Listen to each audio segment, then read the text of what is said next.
তো গুরু মহারাজ তিনি চাইতেন সমস্ত স্কুল গুরু বৃন্দদের একটা ইচ্ছে, আমরাও যেন গুরুগত প্রাণ হয়। এখন গুরুগত প্রাণ হওয়া মানে এমনটা নয় যে অন্যান্য গুরুদেবদের নিন্দা করা। একজন আদর্শ গুরুগত প্রাণ ভক্ত তিনি সমস্ত গুরুদেবের প্রতি সমদর্শী। এজন্য দেখুন, আমরা যে গোলক বৃন্দাবনে উপনীত হব কিসের মাধ্যমে? মাধ্যমটা কি? হরে কৃষ্ণ মহামন্ত্র কীর্তনের মাধ্যমে। আর সেই হরে কৃষ্ণ মহামন্ত্র যথার্থভাবে কীর্তন করার জন্য আমাদের কি করতে হবে? সেই সূত্রে সেই পরিপ্রেক্ষিতে ভক্তিবিনোদ ঠাকুর বলছেন, গুরুদেবের প্রতি যদি দৃঢ় নিষ্ঠা হয় তবে নাম সংকীর্তনে কৃষ্ণ প্রেম উপজন। গুরুদেবের প্রতি যার নিষ্ঠা যত দৃঢ় হবে তার নামের প্রতি তার আসক্তি তত বৃদ্ধি পাবে। এজন্য আমাদের গুরুগত প্রাণ হতে হবে। আর বিশেষ করে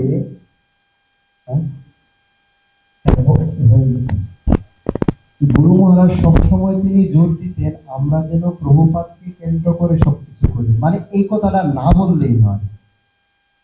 এক সময় কোনো একজন ভক্তকে গুরু মহারাজের ইচ্ছে ছিল অন্য কোনো মন্দিরে ওনাকে দায়িত্ব দেওয়া হবে সেবা করার জন্য।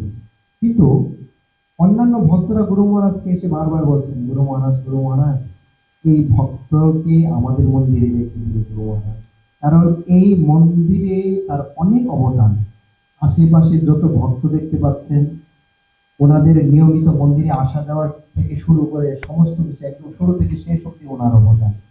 তো গুরু মহারাজ তাদেরকে পাত্তা দিলেন না। তো এই কথা বারংবার যখন বলছেন, ফাইনালি গুরু মহারাজ চলে যাবেন যেই মুহূর্তে, তো গুরু মহারাজের গাড়ির কাছে গিয়ে একজন ভক্ত গিয়ে বলছেন, গুরু মহারাজ কৃপা করে ওনাকে এখানে রেখে দিন। তো গুরু মহারাজ অত্যন্ত ক্রোধান্বিত হয়ে বলছেন, তোমাকে কে বলেছে এই ভক্তের অবদান? স্কুলে যা কিছু দেখতে পাচ্ছ সমস্ত কিছু ছিল প্রভুপাদের অবদান, ছিল প্রভুপাদের কৃতিত্ব। এই জন্য গুরুদেবের মহিমা অনন্ত, ভগবানের মহিমা অনন্ত। বলা হচ্ছে অনন্ত কৃষ্ণের নাম অনন্ত মহিমা, নারদাদি ব্যস্তের দিতে না বেশি। গুরুদেবের মহিমা কীর্তন করে শেষ করা যাবে না।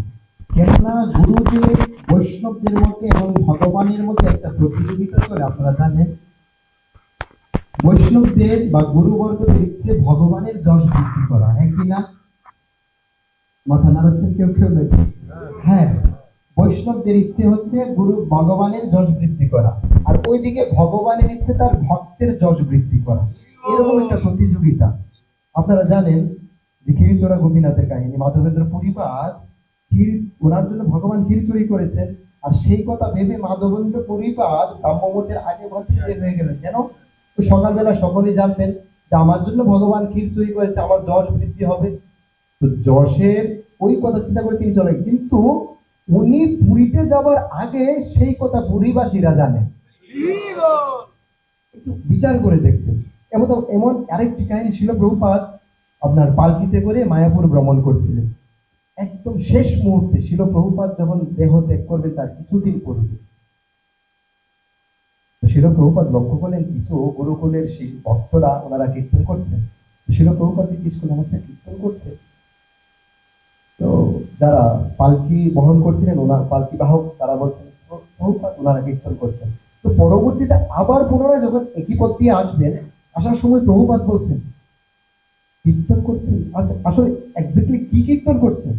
তখন ভক্তরা বলছেন, প্রভুপাদ ওনারা কীর্তন করছেন জয় প্রভুপাদ জয় প্রভুপাদ।